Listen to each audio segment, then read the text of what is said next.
अस्सलाम वालेकुम स्टूडेंट्स, कैसे हैं आप? ठीक ठाक हैं बच्चों। आज का हमारा टॉपिक है series combination of capacitor. Series combination of capacitor it means कि हमने बच्चे कैपेसिटर्स को कनेक्ट करना है और किस तरीके से कनेक्ट करना है, सीरीज तरीके से। आप सबको बच्चे को पता है कि कैपेसिटर्स को हम दो तरह से कनेक्ट करते हैं, या तो उनको सीरीज में कनेक्ट करते हैं, मतलब ये पहला कैपेसिटर, ये दूसरा कैपेसिटर और ये तीसरा कैपेसिटर। कनेक्टिंग वायर्स की मदद से हम इसको सीरीज में कनेक्ट कर लेते हैं। और दूसरा ये है कि जो पैरेलल कॉम्बिनेशन कैपेसिटर है वो आपने प्रीवियस लेक्चर में स्टडी किया हुआ है, आपको पता है कि पैरेलल कॉम्बिनेशन ऑफ कैपेसिटर्स में बच्चे सबको एक दूसरे के पैरेलल कनेक्ट करते हैं। तो आज का हमारा टॉपिक है सीरीज कॉम्बिनेशन ऑफ कैपेसिटर। इसमें आपने तीन कैपेसिटर कंसीडर कर लेने हैं, C1, C2 और C3। बच्चे ये तीनों कैपेसिटर किसके साथ अटैच है? एक ऐसी बैटरी के साथ जिस बैटरी की वोल्टेज V है। बच्चे जब हम इसको बैटरी ऑफ वोल्टेज V के साथ कनेक्ट करते हैं तो लेफ्ट प्लेट के ऊपर पॉजिटिव चार्ज आ जाता है। क्यों? क्योंकि ये पॉजिटिव के साथ अटैच है। और इंडक्शन की वजह से राइट प्लेट के ऊपर नेगेटिव चार्ज आता है। बच्चों क्योंकि इसके ऊपर नेगेटिव चार्ज आ जाता है तो फिर ये नेक्स्ट कैपेसिटर फिर अगेन पॉजिटिव के साथ है तो इधर पॉजिटिव चार्ज आएगा, इंडक्शन की वजह से इस कैपेसिटर के ऊपर नेगेटिव चार्ज आएगा। सिमिलरली थर्ड कैपेसिटर में यहाँ पे पॉजिटिव चार्ज आ जाता है और इंडक्शन की वजह से यहाँ पे नेगेटिव चार्जेस आ जाते हैं। तो बच्चे यहाँ पे बच्चे अक्सर पूछ लेते हैं कि सर इधर जब नेगेटिव है तो इस प्लेट पर भी नेगेटिव चार्ज आना चाहिए। अब बच्चे देखें ये नेगेटिव पैदा हुआ है किसकी वजह से? इस इंडक्शन की वजह से। मतलब जब इधर पॉजिटिव था तो इसने क्या किया, इस प्लेट के ऊपर जो पॉजिटिव है उनको रिपेल किया तो इस तरफ नेगेटिव चार्ज आया। जब उसने इस प्लेट के ऊपर जितने भी पॉजिटिव चार्ज थे उनको इन पॉजिटिव चार्जेस ने रिपेल किया तो वो यहाँ से निकल गए। वो निकल के किधर गए? वो इस प्लेट के ऊपर आ गए। तो यहाँ पे बाकी कौन बच गया था? नेगेटिव चार्जेस यहाँ पे बच गए थे, तो पॉजिटिव यहाँ आ गए। फिर अगेन बेटा इंडक्शन की वजह से यहाँ पे क्योंकि पॉजिटिव चार्ज है, ये इस प्लेट के ऊपर जितने भी पॉजिटिव चार्जेस हैं उनको रिपेल करेगी तो पीछे इंडक्शन की वजह से इस प्लेट के ऊपर नेगेटिव चार्ज आ जाता है। तो बच्चों एक बात तो हमें ये क्लियर हो गई कि क्यों इस प्लेट के ऊपर नेगेटिव, तो इसके ऊपर नेगेटिव क्यों नहीं आता। तो ये बात मैंने आपको समझा दी कि इंडक्शन की वजह से ये जितने भी पॉजिटिव चार्जेस हैं वो इस प्लेट के ऊपर जो पॉजिटिव चार्जेस है उनको रिपेल करते हैं। जब वो उनको रिपेल करते हैं तो वो इस प्लेट से निकल जाते हैं, तो बाकी पीछे क्या बच जाते हैं? Positive charges. जो निकले थे पॉजिटिव चार्जेस वो इस प्लेट के ऊपर आ जाते हैं। एक तो ये हमें कंस्ट्रक्शन के पॉइंट ऑफ व्यू से ये बात समझनी थी, जो मेरा ख्याल है आप बच्चे को समझ आ गई होगी। अब बच्चों मैंने आपको एक और बात डिटेल में बतानी है कि जब हम कैपेसिटर्स को सीरीज में कनेक्ट करते हैं, ये जैसे मैंने इसमें किया है, तो कैपेसिटर्स को साइड बाय साइड कनेक्ट करते हैं। मतलब ये कैपेसिटर का एक कैपेसिटर इसकी साइड के साथ दूसरा कैपेसिटर कनेक्ट कर दिया और फिर उसकी साइड के साथ बच्चों हमने तीसरा कैपेसिटर कनेक्ट कर दिया।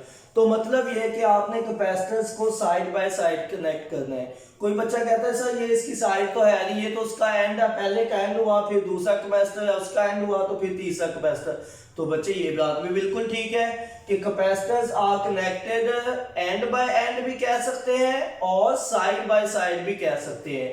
तो ये दो तरह से मैंने सीरीज कॉम्बिनेशन को डिफाइन कर दिया। कैसे? In series combination capacitors are connected side by side, या क्या कह सकते हैं बच्चों? End by end. Side by side भी कह सकते हैं और एंड बाय एंड भी कह सकते हैं। एक और तरीका भी है, वो क्या है? प्लेटों के हिसाब से डिफाइन कर सकते हैं कि right plate of one capacitor is connected with, शाबाश बच्चों बताओ किसके साथ? Left plate of next capacitor. इतनी सी बात है। क्या बात बताई मैंने? Right plate of one capacitor is connected with, किसके साथ कनेक्ट है बच्चों? Next plate of next capacitor. मतलब कि left plate of next capacitor. जो पहले की राइट प्लेट है वो दूसरे की लेफ्ट प्लेट के साथ कनेक्ट है। तो ये भी डिफाइन करने का एक तरीका है। तो बच्चों मैंने आपको तीन तरीके बता दिए जिनमें से हम कोई दो वहां पे लिख लेंगे। तो सबसे पहले बच्चे हम डेफिनेशन लिखते हैं। डेफिनेशन में हमने क्या लिखना है कि इन सीरीज कॉम्बिनेशन, इन सीरीज कॉम्बिनेशन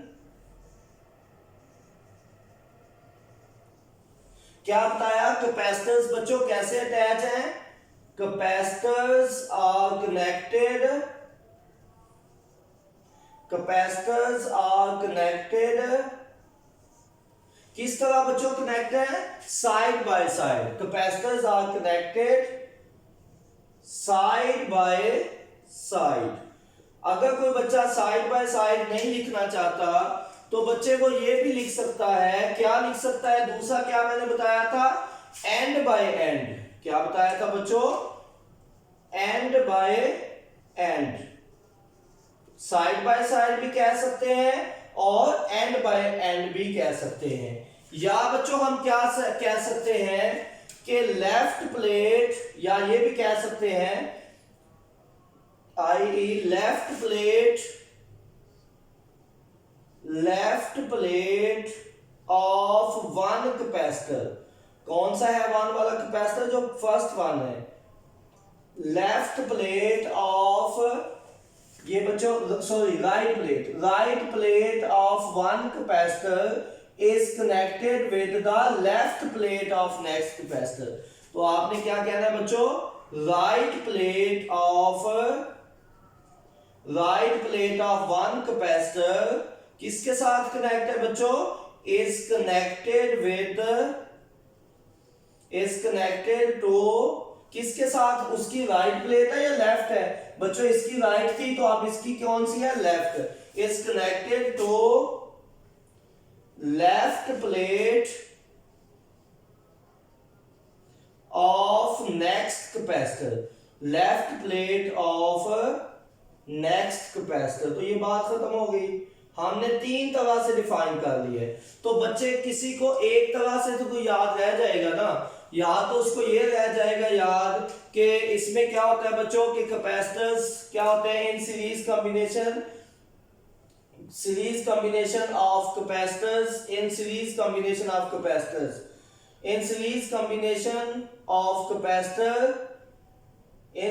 कॉम्बिनेशन, जस्ट यहां तक देख लें। फिर यहां से नेक्स्ट सेंटेंस शुरू हो जाता है, in series combination capacitors are connected, किस तरह बच्चों, साइड बाय साइड, एक तरीका, एंड बाय एंड, दो तरीके, चाहे साइड बाय साइड कह दे चाहे एंड बाय एंड कह दे। या आप ये भी कह सकते हैं कि right plate of one capacitor किसके साथ कनेक्ट है बच्चों, is connected to the left plate of next capacitor. तो ये इसकी बच्चों सिंपल सी डेफिनेशन है कि सीरीज सर्किट में हम कैसे कनेक्ट कर सकते हैं, side by side, end by end, या right plate of one capacitor is connected with the next plate और बेटा left plate of next capacitor, यहां तक। तो ये बच्चों मैंने डेफिनेशन भी बता दी, डायग्राम भी बता दी। अब हमने इसकी कैरेक्टरिस्टिक्स, फीचर्स को स्टडी करना है। तो इसमें कौन सी फीचर्स होती हैं उसको हम नेक्स्ट हेडिंग में स्टडी कर लेते हैं।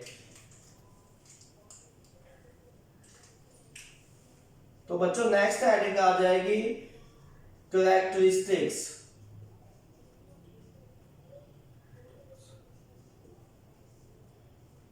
अच्छा बच्चों, हम कैपेसिटर्स को सीरीज में या पैरेलल में क्यों कनेक्ट करते हैं, इसलिए कनेक्ट करते हैं कि हम desired value of capacitance obtain कर सके।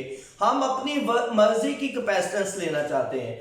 तो क्वेश्चन ये पैदा होता है कि आप क्यों इनको सीरीज या पैरेलल में कनेक्ट कर रहे हैं, आप कैपेसिटर ही वो ले लें जो आपकी मर्जी की कैपेसिटेंस दे। बच्चे ये पॉसिबल नहीं है। क्यों पॉसिबल नहीं है, क्योंकि एक कैपेसिटर हमारी मर्जी की कैपेसिटेंस नहीं दे सकता। अगर तो वैल्यूज का मैं मतलब कि 6 माइक्रोफैरड है या 12 माइक्रोफैरड है तो ये एक कैपेसिटर काम दे सकता है। लेकिन जब आपको ज्यादा वैल्यूज की कैपेसिटेंस रिक्वायर्ड होती है तो फिर हमें एक से ज्यादा कैपेसिटर्स को मिला के अपनी मर्जी की कैपेसिटेंस बनाते हैं। तो उसमें बच्चे या तो हम उनको सीरीज में कनेक्ट करते हैं या पैरेलल में कनेक्ट करते हैं। अब सीरीज का कॉम्बिनेशन की अपनी कैरेक्टरिस्टिक्स है और पैरेलल कॉम्बिनेशन की अपनी कैरेक्टरिस्टिक्स है।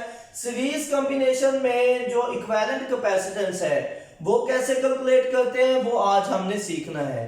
तो बच्चों ये क्वेश्चन किस तरह से पेपर में पूछा जा सकता है, वो कहेगा कि what is series combination of capacitor और also write down the characteristics of series combination of capacitor. या तो वो इस तरह से क्वेश्चन पूछेगा, या बच्चों वो आपसे पूछेगा डिराइव अ फार्मूला। किसके लिए फार्मूला डिराइव करना है? For equivalent capacitance of series combination of capacitor. वो कहता है कि फार्मूला डिराइव करो सीरीज कॉम्बिनेशन ऑफ कैपेसिटर। तो बेटे ये दो तरह से क्वेश्चन आ सकता है। क्या बताया? पहले तो वो ये पूछेगा कि what is series combination of capacitor, और साथ ही वो आपसे ये पूछेगा also write down it's characteristics. ये क्वेश्चन मान गया। दूसरा वो आपसे पूछ सकता है कि derive equivalent capacitance for series combination of capacitor. उसका फार्मूला डेरिवेशन दे सकता है। बच्चों आपने प्रीवियस लेक्चर में सीखा था कि पैरेलल कॉम्बिनेशन में वोल्टेज सेम होती थी। क्यों? क्योंकि हर कैपेसिटर डायरेक्टली बैटरी के साथ अटैच होता था। आज बच्चे देखो हर कैपेसिटर डायरेक्टली बैटरी के साथ अटैच नहीं है। सिर्फ फर्स्ट कैपेसिटर की लेफ्ट प्लेट डायरेक्टली बैटरी के साथ अटैच है, या C3 की जो राइट प्लेट है वो डायरेक्टली बैटरी के साथ अटैच है। इसका मतलब ये हुआ कि सीरीज कॉम्बिनेशन में बच्चे वोल्टेज सेम नहीं होती। किसी को वोल्टेज ज्यादा ड्रॉप होगा, किसी के पास वोल्टेज कम होगा। तो एक बात तो ये तय हो गई कि सीरीज कॉम्बिनेशन में वोल्टेज डिफरेंट होती है। हमने कल सीखा था कि पैरेलल में सेम होती है, लेकिन हमने देखा कि यहाँ पे हर कैपेसिटर डायरेक्टली बैटरी के साथ अटैच नहीं है। सिर्फ इसकी एक प्लेट डायरेक्ट बैटरी के साथ अटैच है, या C3 की एक प्लेट अटैच है। तो इट मींस के जो सीरीज कॉम्बिनेशन है उसमें वोल्टेज सेम नहीं होती बल्कि डिफरेंट होती है। तो क्वेश्चन ये पैदा होता है कि क्या सीरीज कॉम्बिनेशन में क्या चार्ज भी डिफरेंट होता है या वो सेम होता है? वो अभी देख लेते हैं। बच्चे देखो बैटरी इसको प्लस क्यू चार्ज सप्लाई करती है लेफ्ट प्लेट को, ये प्लस क्यू चार्ज है। तो इंडक्शन की वजह से जितना यहाँ पे पॉजिटिव चार्ज डेवलप हुआ, सेम नेगेटिव चार्ज इस प्लेट के ऊपर आएगा। क्योंकि सेम आया है तो सेम चार्जेस यहां से इधर रिपेल होंगे। फॉर एग्जांपल अगर इस प्लेट के ऊपर 10 चार्जेस थे पॉजिटिव और नेगेटिव को मिला के, तो बच्चों 5 उसने जो पॉजिटिव वाले उनको रिपेल कर दिया, पीछे 5 नेगेटिव वाले बच गए। 1 2 3 4 5, ये 5 फॉर एग्जांपल बच्चों नेगेटिव वाले बच गए। अब जिन पॉजिटिव को रिपेल किया था वो यहां आ जाएंगे, 3 4 और ये 5। अब यहाँ पे बेटा पॉजिटिव चार्जेस आ गए। अब इस प्लेट से वो 5 पॉजिटिव चार्जेस को रिपेल कर देगा, वो आगे चले जाएंगे। किसकी वजह से? इंडक्शन की वजह से। ये प्लस प्लस को रिपेल करता है। तो बच्चे यहाँ पे कितने नेगेटिव चार्ज डेवलप हो जाएंगे? 5 अगेन। तो बच्चे 5 चार्जेस जो यहां से रिपेल हुए हैं वो यहाँ पे आके अगेन अपेयर हो जाएंगे। तो यहाँ पे अगेन कितने बेटा चार्जेस पैदा हो जाएंगे? 5। वो इस प्लेट से 5 पॉजिटिव चार्जेस को आगे रिपेल करेगा, पीछे नेगेटिव 5 बच जाएंगे। तो ये 3 4 5। तो इट मींस के सीरीज कॉम्बिनेशन में हर कैपेसिटर के क्रॉस सेम चार्ज होता है। ये बात हमने कंप्लीट डिटेल में देख ली। सीरीज कॉम्बिनेशन में चार्ज सेम होता है। तो बच्चे कोशिश करें वर्डिंग आपकी वही हो जो आपने प्रीवियस टॉपिक में की थी, सो आपको याद करने में आसानी हो। बच्चे कल हमने ये सीखा था कि जो क्या कहते हैं, सबसे पहले हमने कल किसकी बात की थी? जो चीज सेम होती है या जो चीज डिफरेंट होती है। बच्चों सबसे पहले हम सेम चीज के बारे में बात करते हैं। उसमें सेम वोल्टेज थी तो हमने पहली कैरेक्टरिस्टिक वोल्टेज की लिखी। क्योंकि आज चार्ज सेम है, क्योंकि इसमें चार्ज सेम है, तो आज बच्चों हम सबसे पहली बात किसकी करेंगे? चार्ज की करेंगे। चार्ज सेम है, वोल्टेज डिफरेंट है, ये दोनों बातें हम सीख चुके हैं। तो पहले बच्चों हम किसकी बात करेंगे? पहले हम चार्ज की बात करेंगे जो चीज सेम है, और फिर हम वोल्टेज की बात करेंगे जो चीज डिफरेंट होती है। तो बच्चों यहां पे देखो, तो हमने कल क्या लिखा था? हमने कहा था बच्चों कि चार्ज डेवलप, क्योंकि चार्ज की बात हो रही थी। आज हमने किसकी बात करनी है? कल पहली कैरेक्टरिस्टिक में बच्चे हमने बात की थी जो चीज सेम होती है, तो वहां पे क्या चीज? हम वोल्टेज सेम थी। आज क्या चीज सेम है? आज चार्ज सेम है। तो हमने क्या कहना है कि the charge of each capacitor. तो बच्चे क्या लिखेंगे आप? The charge of each capacitor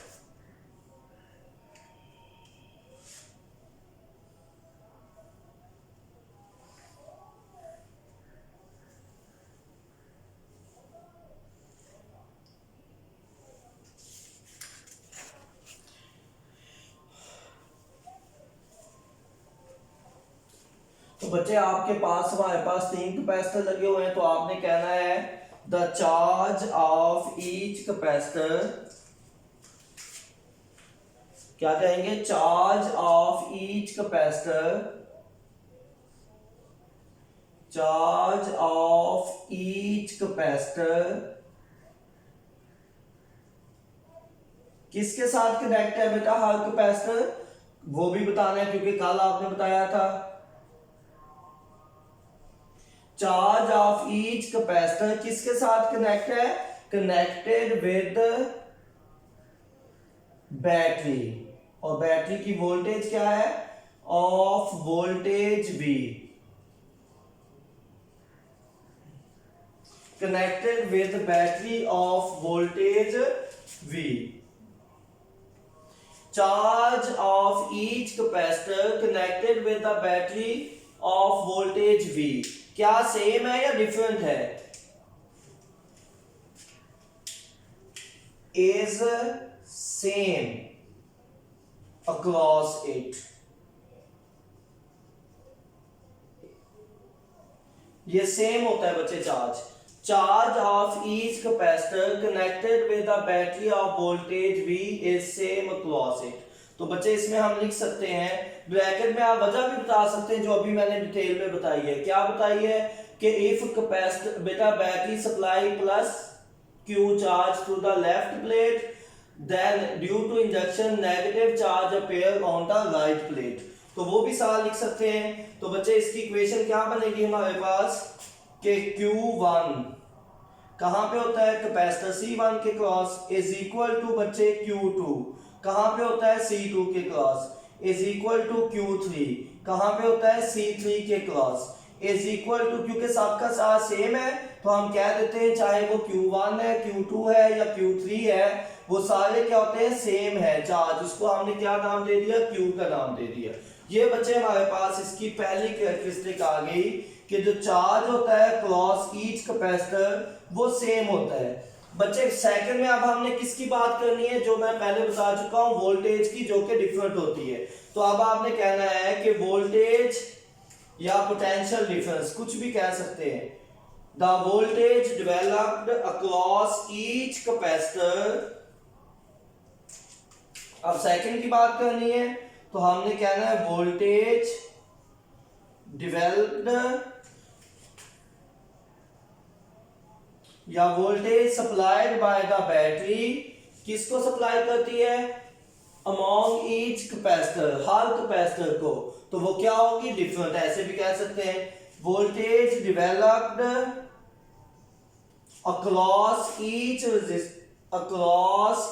capacitor, across each capacitor, क्या बच्चों वोल्टेज सेम होती है या डिफरेंट होती है, यहां पे देखिए वोल्टेज डिफरेंट होती है।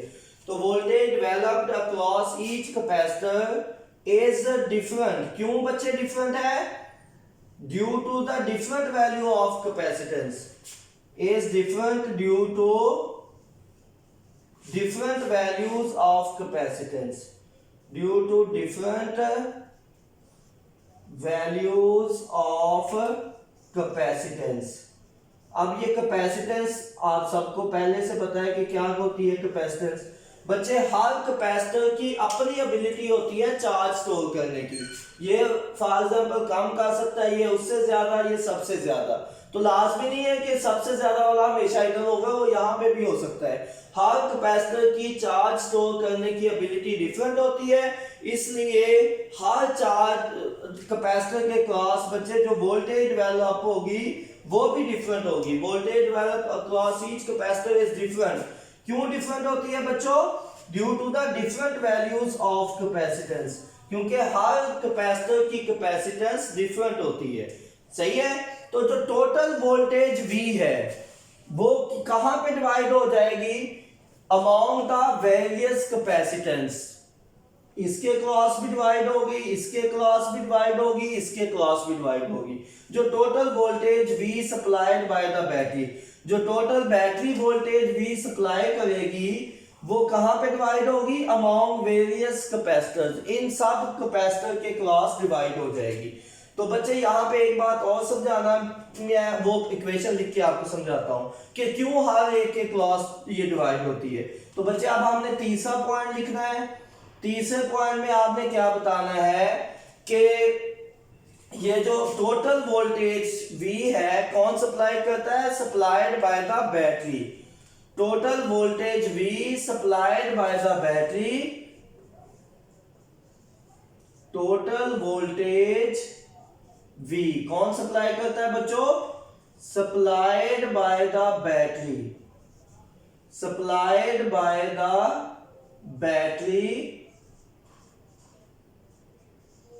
total voltage V supplied by the battery is divided, शाबाश बच्चों बताओ किस में डिवाइड होगी, is divided among कहां पे डिवाइड होगी, among various capacitors, among various capacitors।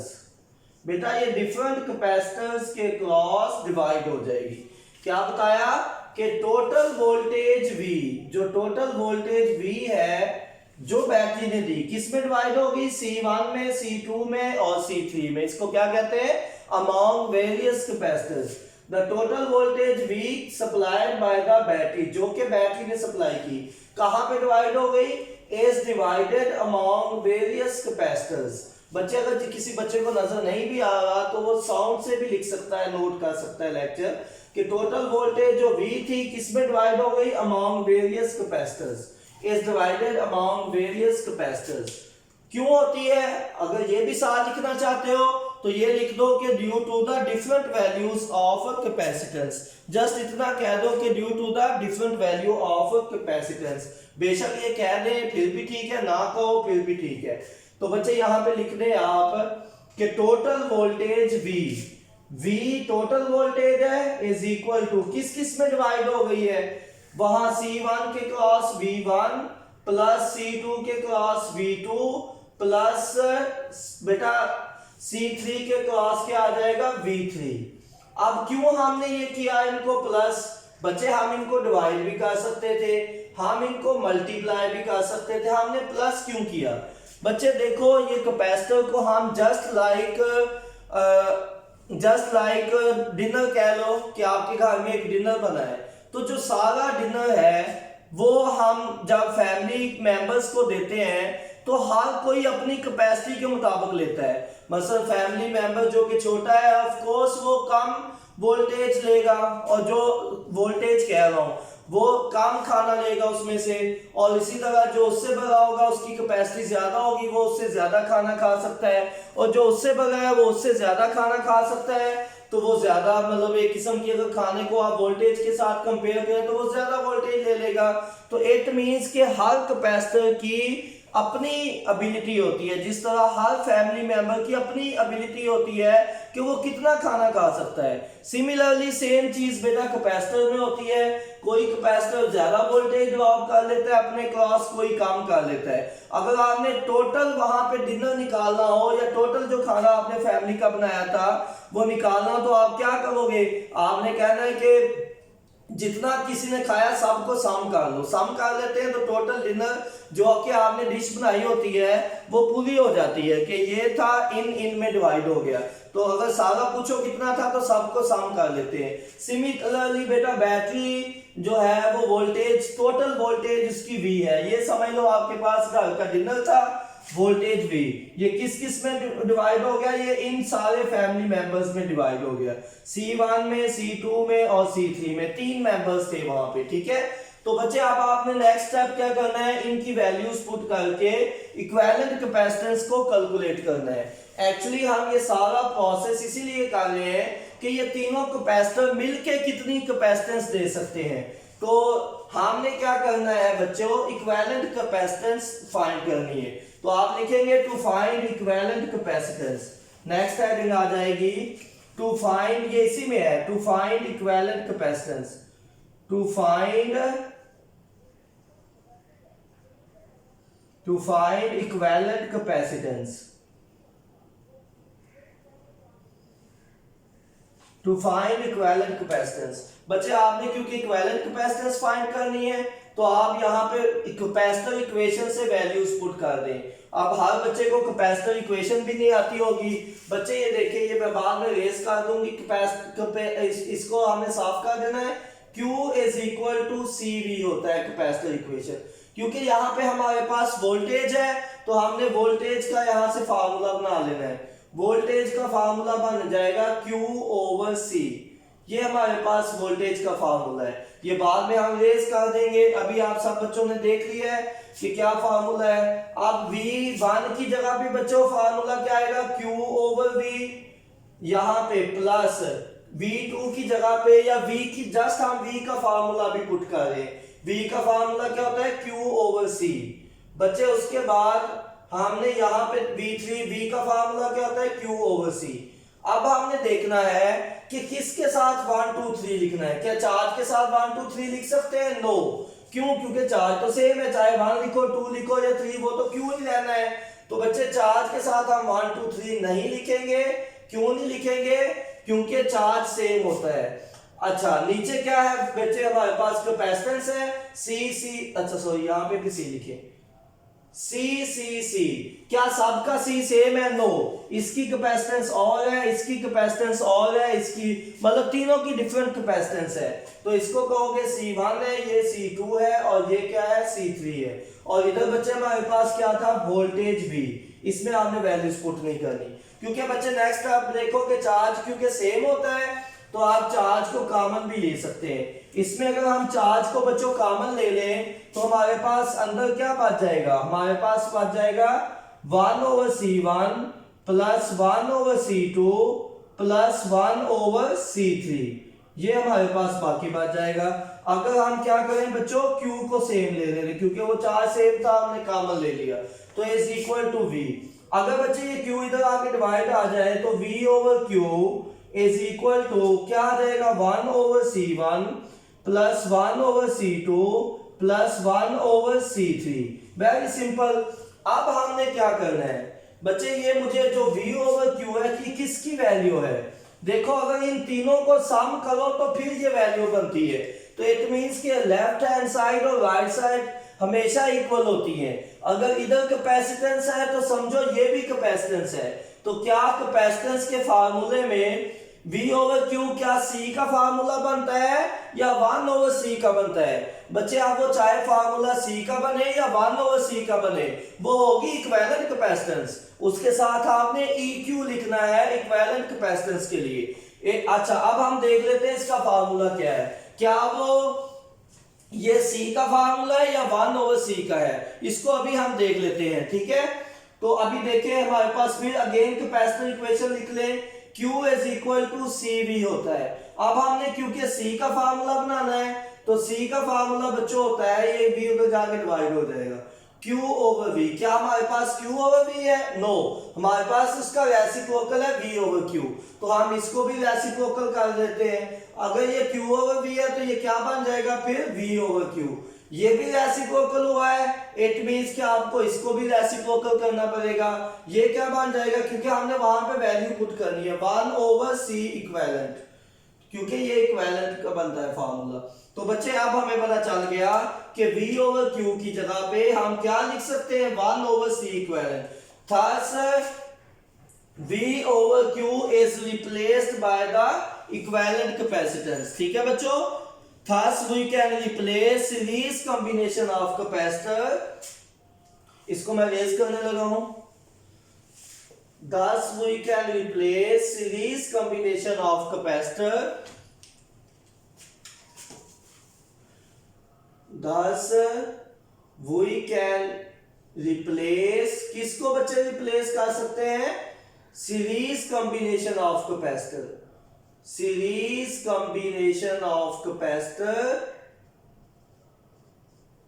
Series combination of capacitor किसके साथ रिप्लेस कर सकते हैं बच्चों, series combination of capacitor with the equivalent capacitance, with the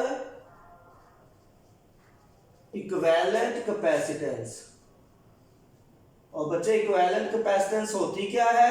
वो होती है, उसको लिखते हैं बच्चे C इक्विवेलेंट। सही है, तो अब इसकी वैल्यू हम पहले डिफाइन कर चुके हैं, पुट कर दो इक्वेशन 2 में।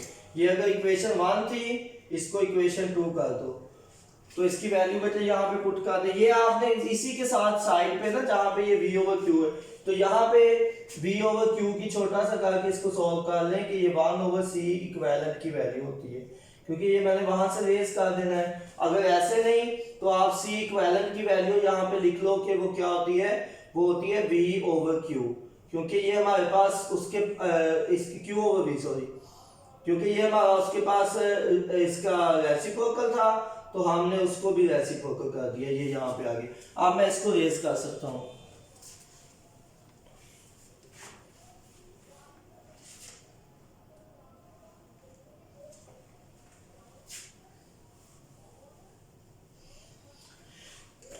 तो बच्चे मैंने क्या लिखा था, we can replace series combination of capacitor with one equivalent capacitance, with one equivalent capacitance. यहाँ पे आप बच्चे 1 भी लिख लें, one equivalent capacitance C equivalent.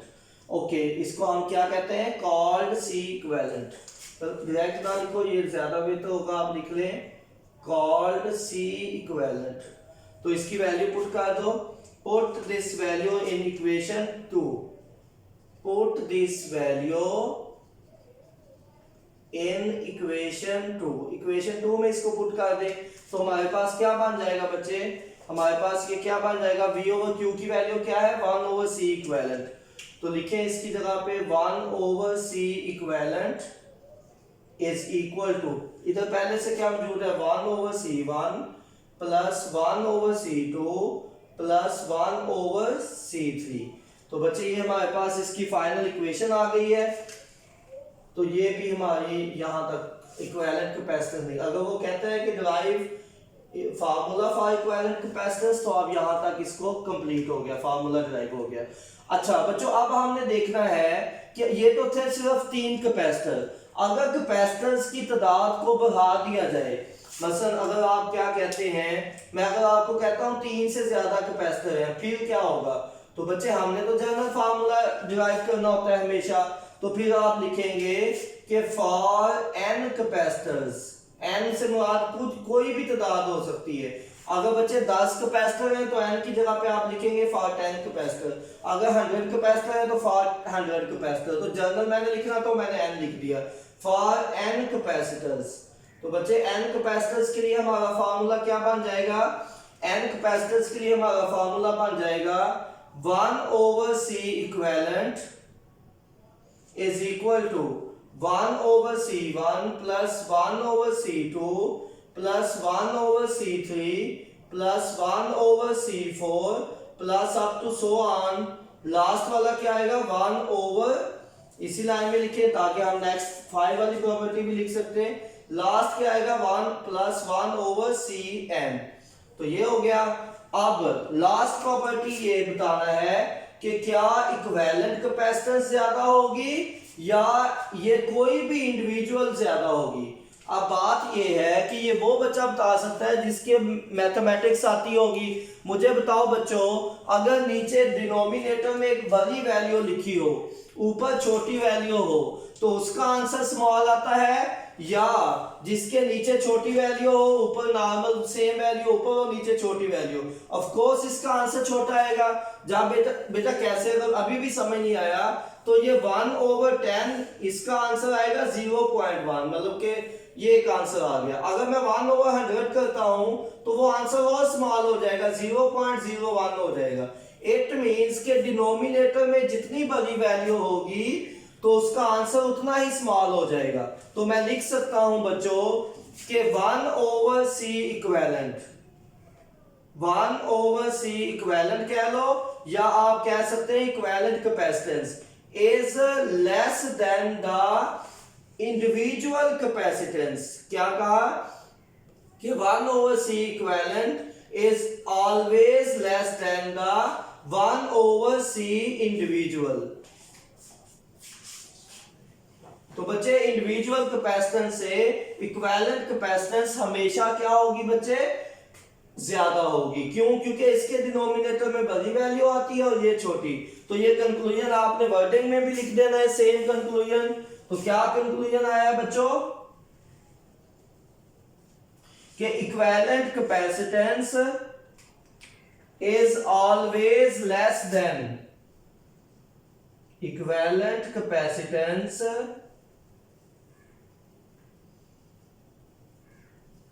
equivalent capacitance is always less than, किससे कम होती है बच्चों, any of individual capacitance, any of individual capacitance, any of individual capacitance। तो बेटा जो किसी भी इंडिविजुअल से जो इक्विवेलेंट कैपेसिटेंस है बच्चों हमेशा कम होगी। तो ये टॉपिक खत्म हो गया है। हम जल्दी से इस पूरे टॉपिक की समरी रिवाइज कर लेते हैं। सबसे पहले हमने कहा कि चार्ज सेम होता है, तो बात खत्म। Q1 Q2 Q3 is equal to Q, एक बात। फिर मैंने कहा कि चार्ज सेम है तो डिफरेंट क्या चीज है, वोल्टेज डिफरेंट होती है। अब क्यों वोल्टेज डिफरेंट होती है, क्योंकि due to the different value of capacitance. इसकी डिफरेंट एबिलिटी है, इसकी डिफरेंट है, इसकी डिफरेंट है।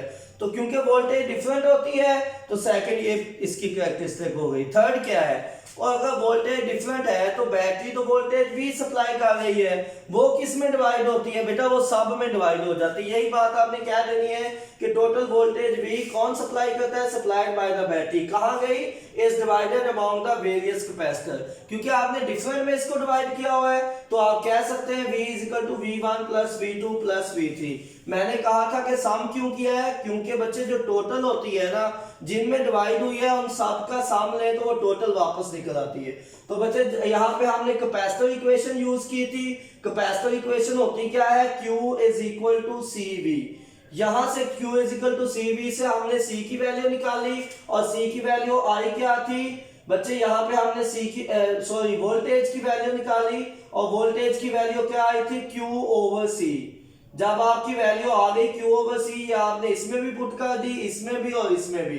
क्योंकि चार्ज सेम है उसके लिए हमने Q1 Q2 और Q3 नहीं लिखा, क्योंकि कैपेसिटेंस डिफरेंट है इसलिए 1 2 3 उसके साथ लिख दिया। क्योंकि चार्ज सेम है तो कॉमन ले लिया, तो यहां तक बच्चे हो गया। अब V/Q क्या होती है, ये इक्विवेलेंट कैपेसिटेंस होती है। अच्छा, अगर वो पेपर में पूछ ले कि डिफाइन इक्विवेलेंट कैपेसिटेंस, तो लिख लो बच्चे इक्विवेलेंट कैपेसिटेंस क्या होती है। बच्चे लिखे सारे बच्चे, इक्विवेलेंट कैपेसिटेंस क्या होती है। इक्विवेलेंट कैपेसिटेंस टोटल कैपेसिटेंस होती है जो कोई भी सर्किट बच्चे सप्लाई करता है, उसको हम क्या कहते हैं, इक्विवेलेंट कैपेसिटेंस। देखो यहाँ पे इन तीनों को सम किया तो ये बनी थी ना इक्विवेलेंट कैपेसिटेंस, तो इन सब का सम इक्विवेलेंट है तो डेफिनेशन लिख ले। इक्विवेलेंट कैपेसिटेंस किसके इक्वल होती है, total capacitance supplied by the circuit, total capacitance supplied by the circuit, total capacitance supplied by the circuit, total capacitance supplied by the circuit by using different capacitors connected